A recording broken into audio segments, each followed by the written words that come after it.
자, 그럼 고재종의 첫사랑 한번 볼게요. 일단 그냥 제목 보면 주제가 첫사랑이라는 건 보였어.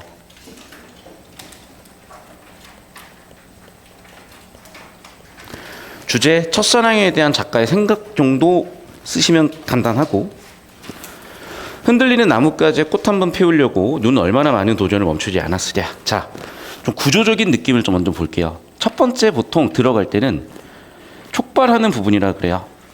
그래서 시상 촉발이라고 하고, 시상은 이게 이제 지금 다시 한번 얘기하지만 예비고일 내신 개념 강의를 겸하고 있기 때문에 설명을 드릴게요. 시인의 생각, 상념, 줄여서 시상이고요. 그러니까 시인의 생각을 시작하는 거야. 당연히 처음이니까. 그럼 보통 어떻게 시작을 하냐면요, 먼저 상황을 보통 던져요. 그럼 여기서 느껴지는 반응에 따라서 감정, 생각들이 나타나죠. 그래서 자, 그게 아주 명시적으로 안 나왔으나 시인 눈에는 뭐가 보이냐면 눈이 보인 거죠. 뭐가 보이냐면 눈에 도전이 보인 거죠. 그럼 봐봐. 우리가 보통 꽃이라고 생각을 하면 나뭇가지에 나무가 결실을 맺는 거라고 생각을 하지만, 여기에 있는 꽃은 뭐겠어? 그런 걸 묻는 거야, 얘들아. 그러니까 이게 왜 어렵다고 하는 거냐면, 특히 이과 남학생들이 상상력이 부족해서 그래. 틀렸다는 게 아니야. 근데 계속 그렇게 되잖아요. 너무 진지충돼서 진짜 노잼이야. 연애를 못해. 연애를 못한다고. 야, 재미라는 걸 생각해봐. 논리적으로 웃길 수는 없어, 얘들아. 논리적인 거 절대 재밌을 수가 없어요. 논리는 그냥 논리야. 혼자 하시고, 다시 한번 얘기하지만 연애하실 때는 이런 센스. 그럼 생각해봐. 여기 있는 꽃은 어떤 꽃일까? 진짜 꽃일까? 맞춰봐요. 그럼 다 맞출 수 있어. 약간 넌센스 퀴즈 같은 거예요. 눈꽃이죠, 눈꽃. 맞니? 맞잖아. 생각을 해봐, 얘들아. 눈이 이렇게 와. 그러면 바로 나뭇가지 앉는 게 아니야. 바람에 따라서 이렇게 흘리다 보면 어느새 눈이 이렇게 쌓여서 눈꽃이 되는 경우가 있잖아요. 그러니까 사실 얘의 의도는 눈꽃이었던 거죠. 생각을 해보면. 왜? 눈의 도전의 결과 나뭇가지에 꽃이 열린다면, 오히려 논리적으로 생각해봐, 이제는. 그러네. 눈의 도전의 결과 꽃을 피우려면 눈꽃인 거지. 오케이? 그럼 봐봐. 눈꽃 하나 피우려고 눈도 도전한다는 거예요. 계속. 싸그락싸그락 남분분 주석을 보니까 남분분은 모양을 흉내낸 거래. 그걸 뭐라 그러죠? 의태어라고 하죠. 싸그락싸그락은 그럼 뭘까? 눈이 이렇게 날리는 소리를 가만히 들어오면 서벅서벅하는 느낌이, 소복소복이라는 느낌도 있잖아요. 그래서 얘는 의성어. 의성어, 의태어 합쳐서 뭐라고 한다고요? 음성상징어. 형태를 흉내내는 게 의태어, 소리를 흉내내는 게 의성어인지는 알겠죠? 그럼 봐봐. 음성상징어를 주게 되면은 실감 난다고 보통 표현을 해요. 개가 짖는다 보다는 홀홀 이렇게 하면은 좀 더 개가 짖는 것 같으니까. 그래서 음성상징어를 쓰게 되면 훨씬 더 우리 머릿속에 구체적 정보가 들어오니까 실감 나게 되고. 또 봐봐. 자, 질문. 지금 보면 싸그락싸그락 같은 단어가 반복됐죠. 남분분 같은 단어가 반복됐죠. 미끄러지고 미끄러지길, 얘는 단어는 달라. 근데 형태가 비슷해. 자, 그럼 봐봐. 이제 위쪽 두 개는요, 동일한 시어의 반복이라고 해도 돼요. 싸그락싸그락 동일한 시어의 반복이야. 싸그락싸그락 동일한 시어의 반복이야. 그런데 얘는 동일하진 않아. 그런데 비슷해. 그러면 얘는 유사한 시어의 반복이야. 그리고 반복은 무조건 100% 운율이라고 얘기했었죠.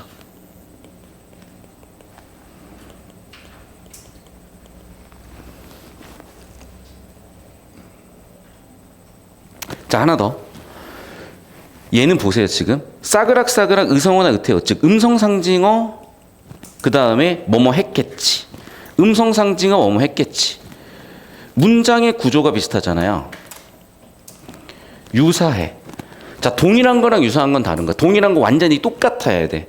근데 봐봐, 얘는 싸그락싸그락 두드려 보았고요. 남분분 춤추었대. 그럼 보세요, 얘는 두드려 보았고요. 얘는 춤을 춘 거야. 그럼 구조가 유사한 거죠. 완전히 동일하진 않아요. 얘는 유사한 문장 구조라고 하는 거고, 문장 구조와 국어에서 완전한 동의어는 통사 구조라고 해요. 유사 통사 구조. 됐죠? 그리고 이렇게 내용이나 구조가 반복되는 것을 대꾸라고도 해요.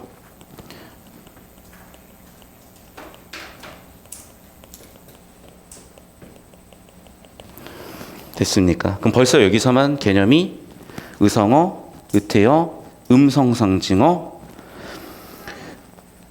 동일시어 반복, 유사시어 반복, 문장 구조에 대한 거, 대꾸에 대한 것까지 정리해놨으니까 제가 이렇게 동그라미 친 거는 좀 이따가 별도의 노트에다가 적어 두십시오.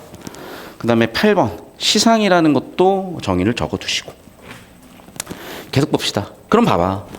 눈꽃이 열렸을 때 바람이 한번 쌕 불면 날아가 버리잖아요. 그래서 뭐라 그런 거냐면 그 꽃을, 그 눈이 나무에 앉아있는 그 눈꽃을 사랑이라고 얘기하는 것도 보일 거야. 그러니까 시인들이니까 그렇게 쓴 거예요. 그렇게 상상을 해본 거예요. 그런데 오히려 이거는 논리적으로 설명이 되는 거지. 왜? 바람 불면 날아갈 사랑. 바람 불면 날아가는 게 뭐야? 눈이지. 그러니까 사랑을 눈으로 비유했겠구나. 이해됐어요? 그러니까 사랑을 눈에 비유하는 건 비유니까 논리는 아니지만 그게 눈으로 설명되는 과정은 비교적 논리적인 거예요. 그리고 봐봐. 그런 눈은 우리가 그냥 괜히 포근한 느낌이 들기도 하잖아. 차갑지만.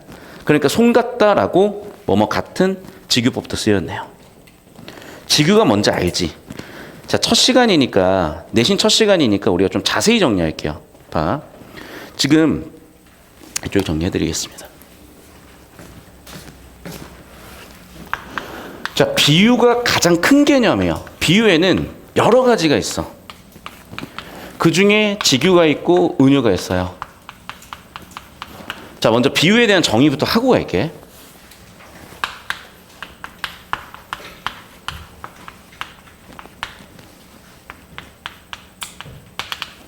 비유는 원래 내가 생각하는 원관념,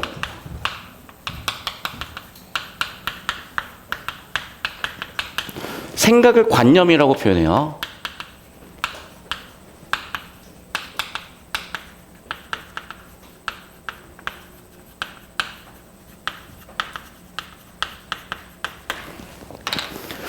예를 들면 저기 햇송 같은 마음이라고 그랬어요.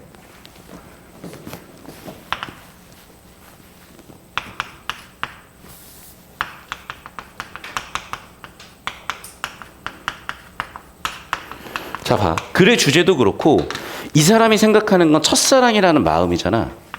그럼 이 사람이 원래 전달하려고 했던 원래 생각은 첫사랑이고요. 그건 마음이라고. 근데 걔를 지금 어디에 빗대고 있냐면 햇솜에 빗댔잖아. 어떻게? 가치라는 직접 연결해주는 표현을 이용해서.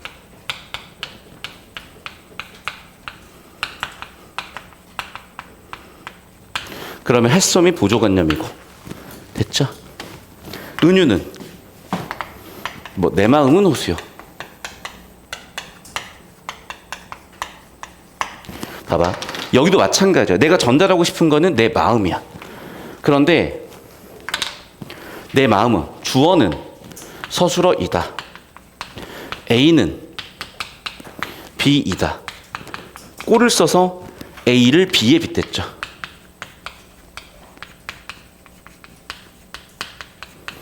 다시 한번 내 마음, 얘네가 원관념이고요. 은유는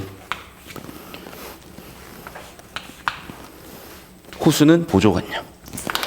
그래서 은유는 이렇게, 은유에서 중요한 건 뭐냐면 S는 V이다. 꼴로 표현하면 은유라고 해요. 됐죠? 그러니까 왜 은유라고 하냐면은 매개어가 생략돼 있잖아. 지금 직유 같은 경우에는 같은 인양, 인득 같은 매개어가 직접 표현이 되어 있고 은유는 그게 드러나지 않았어요. 은둔해 있어요. 그래서 은유라고 한 거야. 그래서 이 비유의 매개어가 직접 드러나면 직유, 비유의 매개어가 은둔해 있으면 은유라고 했던 거예요. 필기 해두시고 그럼 헷갈릴 일은 없을 겁니다. 자, 다시 한번 얘기하지만 저는 이거 설명하기 싫거든. 왜냐면 이건 그냥 교과서나 아니면 그냥 책 드리고 혼자서 할 수 있는 부분인데, 이제 그러려면 또 이제 수업을 안 들었고 혼자 했겠죠. 그래서 수업 들어온 친구들 중에 이렇게 개념어를 정확히 정리해 주는 걸 또 좋아하는 친구들이 많아서 정리 한번 해드리고 있고, 그리고 다시 한번 생각을 해보면 분명히 필요한 것 같기도 해요. 왜냐하면 그게 수능이든 내신이든 저런 개념어들은 선생님이 10초씩 잡아주고 다시 오세요. 저런 개념어들은 툭툭 튀어나와요. 근데 사실 대부분의 경우에 저것 때문에 틀리진 않거든. 학생들이 자꾸 저기서 툭툭 걸리나 봐. 왜? 저게 뭔지를 모르니까. 정확히 해두시고, 오늘 해두시고 앞으로 푸는 모든 문제들에서는 이미 배웠으니까, 연습이 되어 있으니까 크게 문제는 없겠죠. 계속 봅시다. 자, 그리고 마침내 피워낸 저 황홀. 그럼 봐봐. 지금 황홀? 되게 예쁘다는 얘기인 것 같고 마침내 피워냈다? 그럼 봐요. 지금 계속해서 화자는 뭐라 그랬냐? 눈이 눈꽃이 돼서 뭐를 피웠다고 얘기를 하고 도전의 결과 피웠다고 얘기를 해요. 계속해서 두드려 보았다. 이것도 도전인 거죠, 그러면? 막 눈이 이렇게 춤추면서 어떻게든 앉아보려고 했겠죠. 눈꽃을 피워보려고 했겠죠. 그것도 춤춘 거죠. 미끄러진 것도 그런 시도들이죠. 그리고 그런 사랑은 되게 연약해서 한번 휙 불면 나가버려요. 근데 결국에는 햇솜 같은 마음을 다 퍼부어준 다음에야 이것도 시도죠. 그 끝에 황홀이 피었대. 그게 바로 사랑이고 눈꽃이겠죠. 봄이면 가지는 한번 그 된 자리에, 그러니까 무슨 얘기냐, 이렇게 꽃이 핀 자리를 자세히 들여다보면 이게 시인들은 또 관찰력이 좋고 하니까 뭔가 이렇게 흔적이 남아있어요. 그래서 봄이 끝나고 꽃이 떨어진 자리에 뭔가 흔적이고 그걸 상처같이 생각을 하는 거야, 시인은. 그런데 거기에 이렇게 또 눈이 탁 박혀 있는 거죠. 무슨 얘기인지 이해돼요? 그러니까 봐봐, 원래 봄이 지나고 꽃이 떨어지면 그 자리에 이렇게 움푹 패여 있다고. 그런데 겨울이 지나고 혹은 겨울에 눈이 이렇게 막 칠 때, 눈이 이렇게 막 올 때 하필이면 또 눈꽃이 원래 꽃이 피었던 자리에 이렇게 또 박혀 있어요. 왜냐하면 거기 움푹 들어가 있으니까.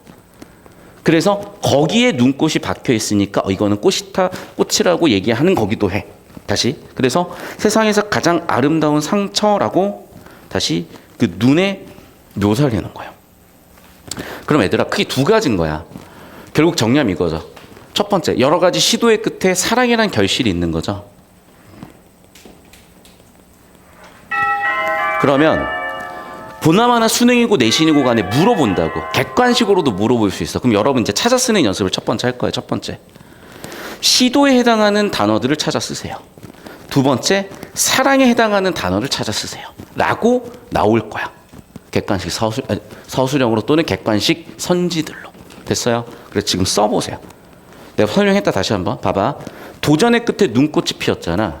그럼 시도에 해당하는 것, 이 사람의 노력에 해당하는 것은 도전, 뭐 두드리는 것, 춤추는 것, 이런 것들이 될 것이고, 그 결실은 꽃 혹은 눈꽃 이런 게 될 거 아니야.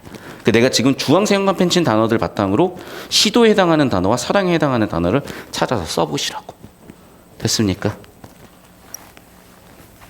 자, 하나 더. 10번째 개념인데, 이 아름다운 상처라는 거는 모순법이에요. 모순법과 동의하는 역설법이에요. 봐봐. 상처가 아름다울 순 없잖아요. 맞잖아. 상처는 흉터고 흔적이잖아.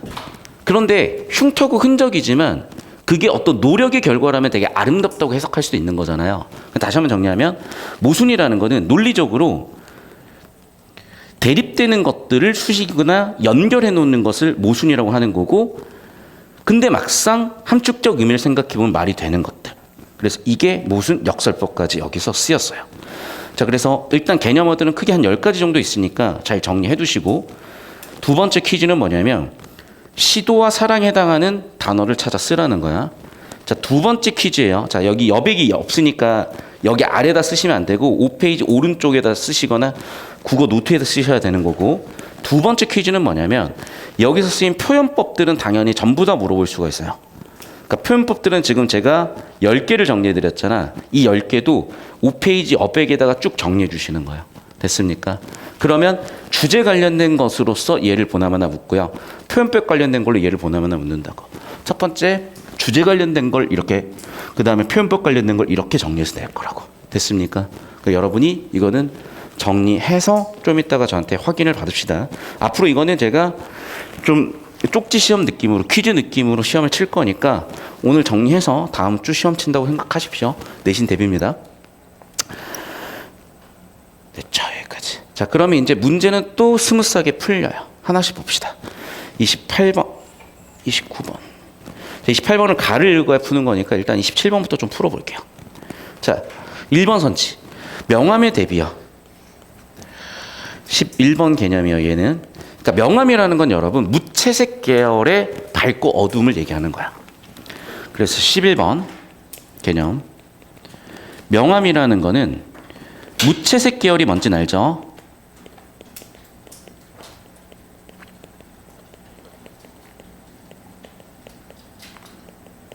그래서 흰색부터 검정색 그리고 그 사이에 있는 회색들까지 명암이라고 하시는 건 다들 알 테니까 이 정도만 쓸게요.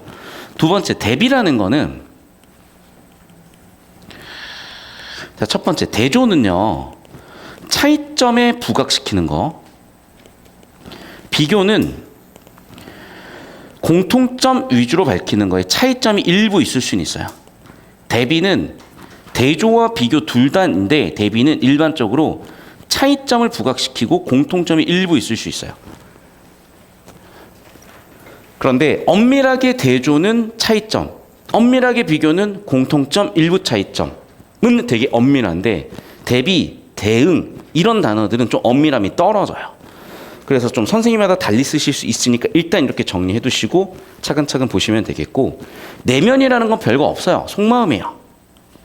그럼 속마음이라는 건요 단편적인 느낌일 수도 있겠으나 감정, 정서로 가면서 주제가 되기도 하죠.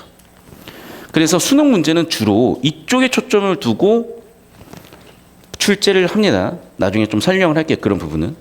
자, 두 번째 수미상관이 뭔지는 다들 알 텐데 다시 한번 마지막이라고 생각을 하고 제가 정리를 해드릴게요.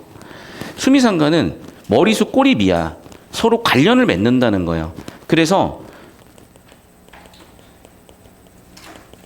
내용이나 구조적으로 유사한 것이 시의 초반부와 시의 마지막에 반복되고 있으면 그걸 수미상관이라고 해요. 그럼 이제 여러분 힘들지? 왜? 이게 어디까지가 유사한지 모르니까. 근데 딱 보면 알아요. 그러니까 지금 얘는 수미상관이 하나도 없어. 그러니까 수미상관이 있는 걸 보면은 얘는 되게 유사하네. 그럼 수미상관이에요. 그러니까 애매할 것도 없어. 그냥 딱 보면 되게 수미상관이야. 그런데 지금 여러분한테 나눠드린 교재에는 수미상관이 지금 하나도 없어요. 작품들에.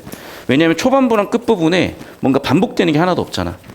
그래서 지금 나눠드린 거는 수미상관이 거의 없고, 잠시만요. 나눠드린 거에 수미상관이 희한하게 하나도 없네.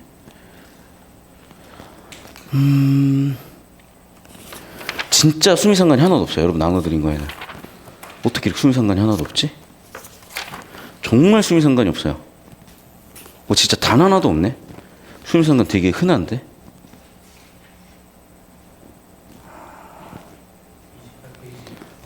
거기까지 가야 돼요. 28페이지 한번 봐보세요, 여러분.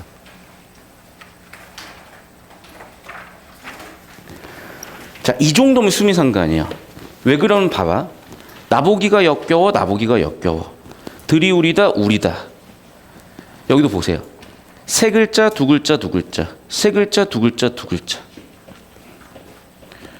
보내다, 들이다. 눈물은 목적어지만 뭐뭐 하겠다. 그래서 얼추 보시면 비슷한 구조나 느낌, 특히 가실 때에는도 반복되고 있고, 이런 거 수미상관이라고 한다고. 되셨죠? 그러니까 이런 정도 느낌으로 비슷한 게 반복돼야 수미상관이고, 여기는 전혀 수미상관 같은 거는 없어요. 하나 더. 안정감이라는 건 뭔가 반복되는 요소가 있으면 안정감이라고 해요.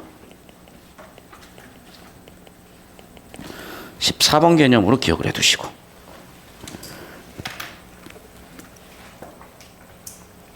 아시다시피 공간이라는 건 장소고 시간이라는 거는 말 그대로 시간. 그래서 아침, 점심, 저녁이라든지 아니면 뭐 봄, 여름, 가을, 겨울이라든지 그런 변화가 있으면 당연히 얘는 괜찮을 수 있는 거고. 그런데 보시면 알겠지만 흐름이라는 단어에 좀 여기서 집중을 해볼게요. 이동과 흐름. 이동과 흐름은요, 변화를 의미해요. 변화. 그런데 나 같은 경우에는 예를 들면 하루 안에서의 시간대 변화나 또는 계절의 변화가 없단 말이야. 맞죠? 흐름이 없다고 얘는. 그냥 눈 오는 상황인 거지. 선생님 보면은 뭐 봄 얘기도 나오고 하는 것 같은데 아니요. 봄과 비교를 해본 거지. 또는 봄에 피었던 자리를 얘기하는 거지. 지금 서술하는 상황은 전부 다 겨울이에요. 4번 선지 볼게. 16번. 서리법. 이건 찾아봅시다. 서리법이 뭐니? 원래는 평서문이에요. 근데 괜히 답정너로 물어보는 거야.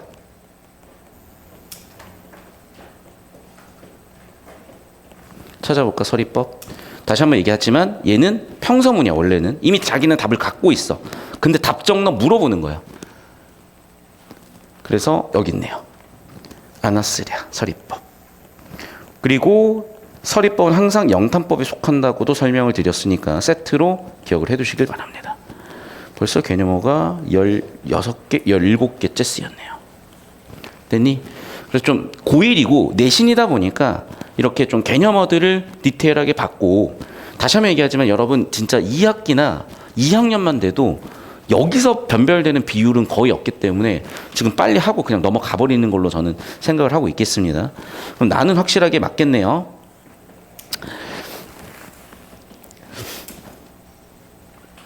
자, 일단 1번 선지를 보면 나중에 설명할게 얘는. 자, 그 다음에 5번 선지도 볼게. 모두 계절감. 계절이 뭔지는 알잖아. 그럼 봐봐. 봄, 여름, 겨울, 가을 같은 계절에 대한 어휘가 있어도 되고 눈이 여름에 오진 않잖아요.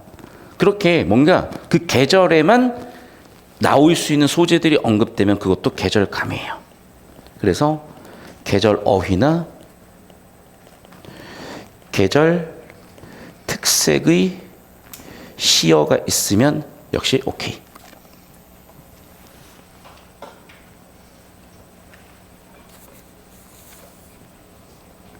자, 그럼 봐. 이거는 이제 일종의 꼼수 같은 팁인데요. 잘 봐. 이게 그런데 얘도 지금 교육청이고 약간 수능형이잖아요. 그러니까 수능형 문제는 봐. 우리가 지금 표현법을 거의 18개, 17개 정리했잖아요. 이게 별로 필요가 없어, 수능은. 수능에서는 거의 주제가 정답될 확률이 87%를 그랬었잖아요. 주제는 거의 어디에 몰려있어? 제목에 몰려있어. 그럼 봐봐. 제목을 봤더니 뭐라고 돼 있어요? 춘설이야. 봄에 내리는 눈이에요. 그리고 얘는 뭐니? 첫사랑인데 여기는 겨울에 내리는 눈이 나무에 눈꽃으로 쌓인 거를 첫사랑으로 표현했잖아. 끝났네. 뭐겠어요 그러면? 정답 5번이라고. 맞죠? 계절감을 드러내는 시어, 춘설. 설 자체도 계절감이고 춘, 봄 춘자도 다 계절감이잖아. 그리고 그걸 바탕으로 첫사랑이라는 또는 춘설이라는 주제를 다 형상하고 있네. 정답은 5번 끝이라고. 됐습니까? 자, 하나 더. 형상화 개념은 입안에서 제가 설명을 저번 주에 드렸습니다. 기억납니까? 적어볼 거예요, 좀 이따가. 기억나는 사람 손? 안 난다 손? 나야 된다고. 난다 손? 안 난다 손? 안 했어요? 제가 형상화를? 합시다. 그러니까 이게 내신하잖아요. 막 너무 많아. 한 작품 분석하는데 막 이렇게 오래 걸려. 이거 할 필요가 없거든, 이렇게까지. 근데 이제 내신 시험이 이렇게 나오니까, 또는 여러분이 내신 시험에서 좀 시간을 줄이려면 이 시간 걸리는 작업을 미리 해놔야죠. 지금 18번이니 형상화. 형상화 일단 정의 그대로 쓸게요. 추상적 관념을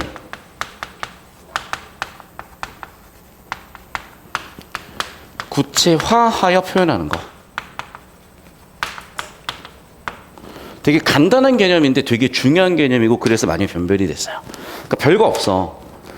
자, 여러분이 오늘 이제 끝나고 엄마한테 뭔가 맛있는 걸 좀 사달라고 하고 싶어. 엄마한테 엄마 맛있는 거 사줘라고 했을 때 이건 너무나 추상적이야. 그 엄마가 사주고 싶은 게 뭔지를 몰라. 또는 니네가 남자친구 여자친구를 이제 만나. 제발 오빠 아무거나 해놓고 그건 아니지라고 하지 마. 아무거나 그건 아니지 할 거면 니네가 그냥 골라. 왜? 너무 어려운 퀴즈예요. 무슨 얘기니? 딱 지금 먹기엔 부담스럽지 않으면서 존나 맛있어야 되고 인스타 사진을 찍었을 때 예쁘게 나와야 되는데 어쨌든 먹으면 기분 좋은 거. 그게 뭔데? 니네가 정하라고. 자, 그럼 봐. 그렇게 추상적으로 얘기하잖아요. 소통이 안 돼. 그럼 소통이 안 되는 문제를 어떻게 해줘야 돼? 구체적으로 전달해주면 딱 정보가 전달이 되면서 소통이 돼요. 그 맛있는 것들 중에 말이야. 우리 그래 오케이. 오늘 스타벅스 가서 디저트 먹자. 달달한 케이크 먹을 거야. 딸기 먹을 거야. 딸기. 그러면 정확하게 정보 전달이 된다고. 됐어요? 그럼 봐봐. 추상적인 맛이라는 관념을 있는 그대로 표현하면 그럼 맛 뭐라고 의미 전달이 명확히 되지 않지만 아예 지금처럼 스타벅스라고 브랜드까지 정해서 줘버리면 의사소통이 명확히 되잖아. 다시 한번 얘기하지만 소통이 안 되는 문제는 구체적인 정보 전달을 통해서 해결하라고. 그게 바로 형상화예요. 됐습니까? 자, 그러면 모든 문학 작품의 형상화는 100% 있어요. 고민할 필요도 없는 개념이야. 됐죠? 있을 수밖에 없어. 모든 문학 작품 표현 방법이야. 형상화라는 거는. 왜? 시에서는 그게 심상이에요. 오감 정보를 얘기하는 순간 구체 정보를 준 거니까. 이해됐니? 혹시 이해 안 되는 거 있으면 질문하시고, 다시 한번 얘기하자면 수업 시간에는 이게 요소별로 흘러가듯이 설명을 하니까 여러분이 꼭 15페이지 오른쪽에 20개를 딱 적으셔야 돼요. 그래야 정리가 됩니다. 자, 그 다음에 29번 풀어볼게요. 자, 낯설게 하기라는 개념에 대한 건데 벌써 19번, 18번까지 했니? 19번. 그냥 쉽게 얘기하면 표현법이에요. 표현법. 표현법인데 봐봐. 우리가 원관념으로 표현하고 싶었던 게 있고 그걸 보조관념으로 표현하잖아요. 그러면 원관념은 나한테 익숙한 거야. 근데 보조관념은 익숙하지 않아요. 그러니까 예를 봐봐. 눈 하면 원관념 익숙하죠. 그런데 눈꽃에도 눈에 보이는 원관념이 익숙한데 그걸 사랑이라고 표현한다든지. 그럼 봐봐. 그게 사랑이야? 내가 평소에 느끼는 것과 좀 다르게 느낀다 그러면은 그걸 낯설게 하기라고 해요. 어쨌든지 간에 여러 가지 표현법들을 써가지고 다시 낯설게 하기라는 거는 여러 가지 표현법들을 써가지고 의미를 만들어내는 거. 이걸 낯설게 하기라고 합니다.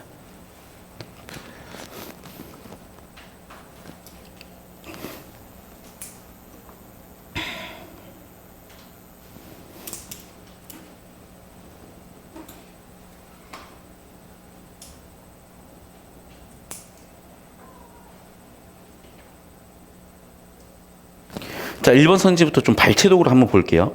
흰 옷구름 절로 향기로워라 에서는 흰 옷구름의 시각적 이미지를 향기로움이나 후각적 이미지로 표현함으로써 봐봐. 흰 옷구름. 이게 시각 맞죠? 말 그대로 눈에 보이는 거니까. 근데 그게 향기롭다? 후각 맞네요. 그래서 흰 옷구름의 시각적 이미지를 향기로운 후각적 이미지로 표현했네. 그럼 봐봐. 우리가 원래 익숙한 거는 시각이죠. 낯선 건 후각이죠. 낯설게 하기 오케이겠네요.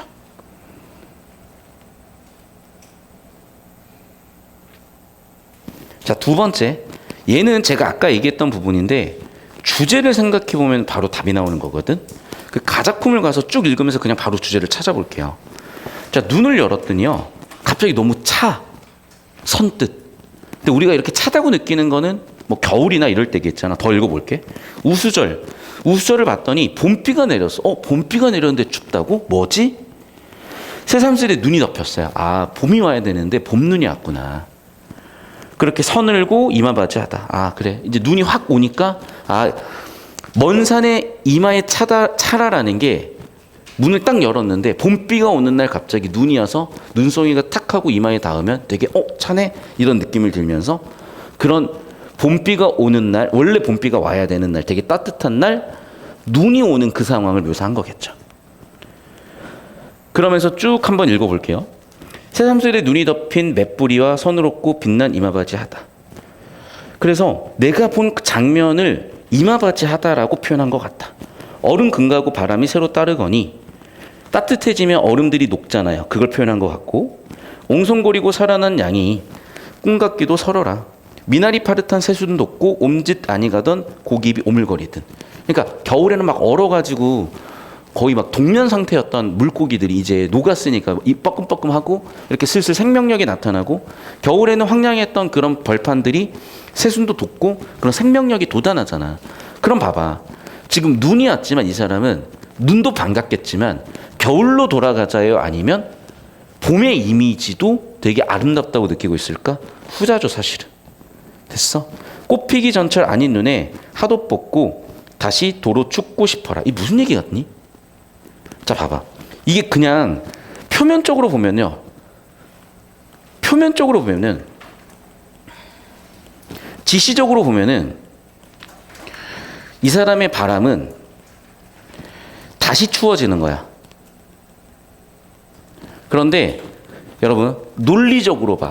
문법 구조적으로 봐. 핫옷을 벗고 겨울옷을 나는 벗고 나서 춥고 싶대. 무슨 얘기지? 무슨 얘기니, 이 얘기가? 보세요. 내가 겨울옷을 벗겠다는 것은 무슨 얘기니? 봄을 맞이하겠다는 얘기잖아. 이해됐어? 봄을 맞이하겠다는 얘기인 거거든, 사실은. 그럼 봐봐. 이 의미는 지금 두 가지인 거야. 첫 번째. 여기 해석이 가능한 경우의 수는 첫 번째. 나는 다시 겨울이 그리워. 근데 얘는 틀렸어. 왜 틀렸냐? 논리적으로 보세요. 자, 봐. 미나리 파릇한 새순 돋고 옴짓 아니기던 고기 오물거리는 거는 얘는 봄의 이미지야. 그럼 봄의 생명력에 대해서 긍정적으로 생각하는 시인이 나 다시 겨울이 그리워? 이건 아니라고. 그럼 또 물어보겠죠. 아니 선생님, 도로 춥고 싶어라는 아무리 봐도 겨울이 그리워로 봐야 되는데요. 아마 이거 아니었을까? 그러면 두 개를 절충해 보자고요. 자, 봐. 지금 시인한테는 봄 기운도 좋고요. 그리고 거기에 겨울의 느낌도 둘 다 좋은 거야. 엄마 좋아, 아빠 좋아, 둘 다 좋은 거야. 그 느낌이라고. 피자 먹고 치킨 먹고 싶어, 둘 중 하나 골라가 아니야. 둘 다 먹을래야. 됐니? 얘는 그래서 둘 다라고요, 지금. 왜? 봄 이미지도 좋고 겨울의 상징인 눈의 이미지도 좋은 거니까. 됐어요? 그럼 봐봐. 이제 봄이 왔는데 다시 겨울 오는 거를 기대한다고? 그렇다기보다는 결합함으로써 뭐라고요? 봄의 기운과 겨울의 눈 둘 다 좋아하겠죠. 됐나요? 그래서 주제를 생각해내면 정답은 2번으로 골라졌던 거고, 주제를 생각해내지 못한 친구들은 표면적인 정보로 왔다 갔다 하다가 틀리는 거라고. 그래서 제가 그냥 여러분한테 외웠어 이러지 않는 이유가 왜 그러냐면, 외웠어 이러면 응용 문제를 못 풀어요, 지금처럼. 근데 작품을 읽어낼 수 있는 능력을 길러주면서 필기를 같이 해드리면 여러분이 응용 문제를 풀 수 있는 능력까지 생겨나는 거라고. 됐습니까? 자, 계속해서 볼게. 28번도 1번 선지 봐봐. 지금 봄이잖아. 근데 눈이 왔잖아. 그럼 당연히 갑작스럽게 마주한 풍경이죠. 그럼 이 상황 때문에 반응 놀랄 수밖에 없죠. 그걸 선뜻이라는 감탄사로 표현했다. 오케이. 자, 2번 선지. 자, 아까도 얘기했지만 내가 보고 있는 건 시각 정보야. 그런데 그 시각 정보가 눈에 확 와닿는 거죠. 동시에 내 이마에 찬 기운이 돌고. 그럼 이렇게 표현도 가능하겠죠. 자, 3번 선지.